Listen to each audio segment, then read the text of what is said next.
Gumawa sila ng sarili nilang marka sa showbiz. Nung mula sa pagiging background dancers ng Itbulaga, naging best-selling all-female group ng Pilipinas.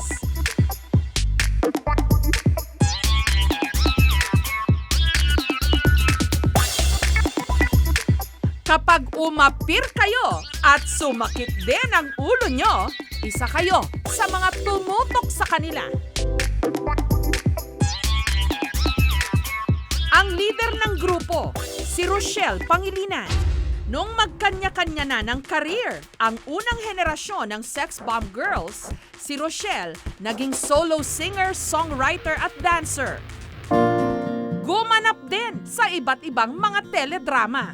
Pakasalan mo siya. Si Grace ang girlfriend mo. Habang nangyayari ang lahat ng ito, may nagpag-get out sa kanyang puso. Ang aktor at dancer din na si Arthur Solinap. At nito lang Martes, kasalan na sa Tagaytay. Star-studded at talaga namang pinag-usapan.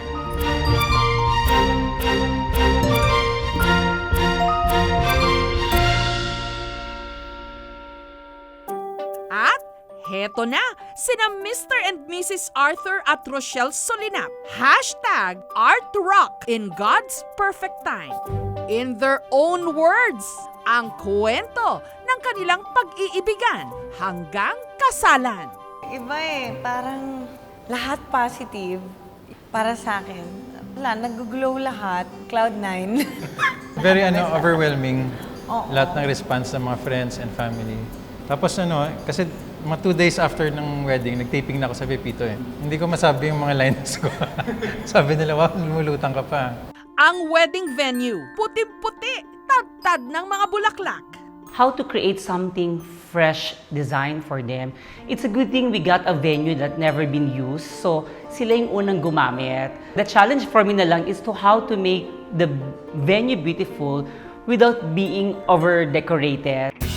Pero syempre, ang center of attention, ang bride at ang kanyang bonggang wedding gown na gawa ni Michael Cinco. Nanginginig yung buong katawan ko. Sobra. Pinipilit ko kasi pag umiyak Kasi ang pangit kasi sa picture kung ako yung iiyak. Nakaganan lahat. So pinipilit ko talaga, hindi ako iiyak. Papunta na kami dun sa door. Hindi ko alam yung heels ko na nanginginig talaga na ganun. Tapos yung buong katawan ko parang pinipigilan ko lang. Ano to? Nung nag-start na yung entourage, nagulat ako, nagsisigawan lahat. Sabi ko sa kanila, ano nangyayari? Bakit sila maingay? Ganto ka pa rin. Hindi nag-enjoy lang po sila kasi gusto po nila masaya. Hanggang sa ayun na, nung bumukas yung pinto, nakita ko siya, wala na, ulap na ulit. Wala na. Malayo pa lang, siya lang talaga yung nakita ko. Kahit malabo yung mata ko. Hindi, nakita ko talaga siya, alit-lit. Habang nagmamarch ako sa aisle, lahat ng mga mukha doon talagang iniisa-isa ko lahat ng mukha nila kasi yun ang gusto kong tandaan habang buhay. Maliban sa sobrang saya, parang gusto ko bilisan niya. Kaya pag nakikita mo sa video, gumanon ako sa kanya. Halika na dito. Tapos medyo gumaganon ako nun kasi ayokong umiyak. Gusto ko happy lang. Goal talaga namin wag umiyak kasi iyakin ako, minsan iyakin din siya. Lahat ng kung saan kami nagsimula, siya sa Itbulaga, sa Sex Bomb, lahat yun ng ninong, ninang, entourage, may parte dun sa buhay namin. Isa siyang malaking masayang celebration lang. Lalo ako, nagbabakasakali lang naman ako sa Itbulaga kasi busy ang Bulaga. So, everyday talaga live sila. So, Tapos weekday pa yung wedding kasi. Oo. So, para mag-taping sila, parang afternoon nalaman ko, iniiyak na naman ako.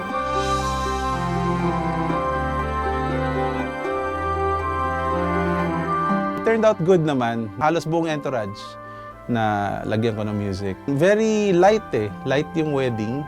I think they're both genuine. Mahal nila isa't isa. Napaka-hands-on nila bilang ikakasal. Nakakatuwa kasi pag pinanood mo yung same-day edit video, talagang ramdam mo yung sinseridad ng kanilang vows. Bagamat hindi maitatangging Grande ang kasal, siniguro rin ng bride and groom na mananatili itong intimate. Siguro mapaproud siya. Sobrang mapaproud yun. Bago kasi siya mamatay, nang hiningi niya sa akin. Gusto niya baby na, yung gano'n. Gusto niya makilala talaga yung mapapangasawa ko. Pinag-pray ko talaga na sana maramdaman ko siya doon sa loob. Actually, may nakita nga akong butterfly. Una ko siyang nakita sa loob ng room ko, night before the wedding. Pero ang nakapagpaiyak sa akin nung sinabi ni pastor na tinawag niya yung parents ng groom tsaka ng bride, Na mag-pray. na i-pray over kami. Yun, may lumapit na paru-paro. Na-feel ko talaga yung presence niya Hiramdam ko apat yung nagpe-pray kasi mami at daddy niya, nanay ko, tsaka si tatay. Ilang buwan bago ang kanilang 8th anniversary, noon lamang nakaraang taon, nag-propose si Arthur kay Rochelle. Baby, will you marry me? Pero bago nun, humingi muna si Arthur ng basbas ng ama ni Rochelle. Dinalaw niya ang puntod nito. Sabi niya, anong gusto mo bang wedding? Sabi ko, ang gusto ko lang masaya tsaka masarap ang food. Yun lang. Kaya kanina, papunta dito, na-overwhelm pa rin ako na bakit ganun? Bakit grabe? Grabe yung gift, diba? Bakit ganun tayo nakapag-deliver ng wedding? Ganun lang kami Hindi ako humingi ng sobra. Yun. Pero grabe yung pagtanggap ng tao sa amin. Gusto ko simple lang Pero yung nakapag-pa-inspire kami sa ibang tao, sobrang thankful talaga kami. Ang gusto lang namin, madalas si God sa sentro namin ng lahat. Kasi yun ang natutunan namin sa 9 na taon. Again, let's start from the very beginning. Nagkakilala kami syempre sa Daisy 7. Tapos 7-7 mano-mano. Ang una naming eksena is bed scene. Parang kabit kita doon. Di ba ayaw mo sa akin nun? Yung dating, ayoko rin yung dating niya Oo. Kasi yung Ayaw image namin. niya na sex bomb, parang masyadong kikay, pa-sexy. Sexy. Ayoko talaga ng ganun. Sabi ko, gimikera siguro tong babaeng to. Judgmental, Hindi ko magugustuhan, parang ganun. Tapos na-turn off ako nung unang date namin kasi sabi ko dinner lang kami, ginawa niya, niyaya niya yung buong sex bomb, manager niya. Parang naubos yung sweldo ko ng buong week na taping nun sa bill kasing dami. Pareho kaming makapamilya. Yung love namin sa family, same kami. Milig ako mag-surprise. Sa lahat ng events namin sa buhay, Valentine's, birthday niya, hindi ako nakakamiss ng isang taon na hindi ko siya sinusurprise. Kasi nung una pareho kaming matigas ang ulo. Kapag nagkamali yung isa, nagkamali ka, okay, ako din. Gaganti ako, gantihan, ganon. Hanggang sa unti-unti, minahal na namin yung isa't isa. Tapos yung unti-unti matututunan mo yung magpasensya. Gaya raw ng lahat ng relasyon, ang kanilang pag-iibigan parang spaghetti. Minsan pataas ng pataas, pero may mga pagkakataon ding pababa ng pababa. Natutunan ko mag-sorry na kahit hindi ako may kasalanan. Hindi, joke lang. Grabe. Hindi yung babae kasi, kaya Sige, sagipin mo yan. minsan kasi kailangan talagang Siyempre, yan sila, ma-pride So parang ako na lang yung gumagawa ng way na pag-usapan yung issues namin. Ngayon natutunan na ako na huwag sabayan yung galit niya.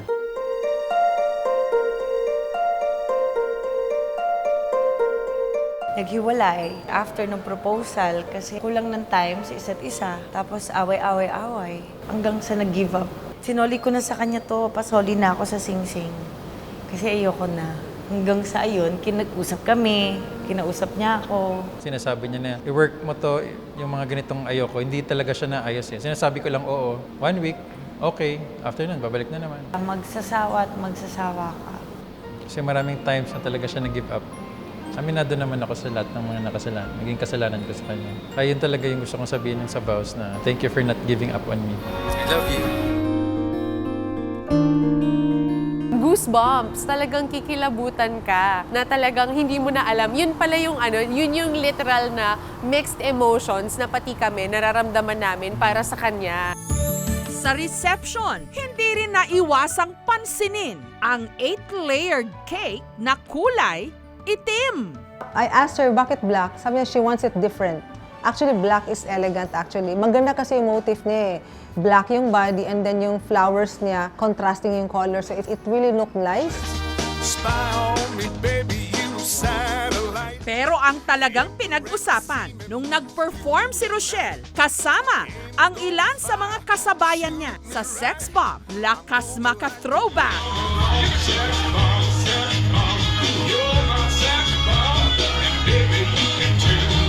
Reunion na alam kong ito yung pinakahintay ng marami. Rehearsal pa lang namin nakikita ko sila. Sinabi ko na kina Ira yun. Sabi ko, hanggang sa bago ko ikasal, gusto ko kayo yung makakasayaw ko at makakasama ko sa stage. Nakakatuwa kasi kapatid ko na talaga sila na minahal ko talaga sila eh.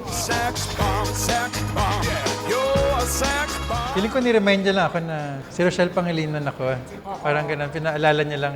Doon ko nga nakita, ay, nga pala magaling ka palang sumayaw, no? Sex bomb ka pala dati. Parang ganun. So, syempre, parang para sa kanya, huling sayaw niya ng mga ganun yung split eh.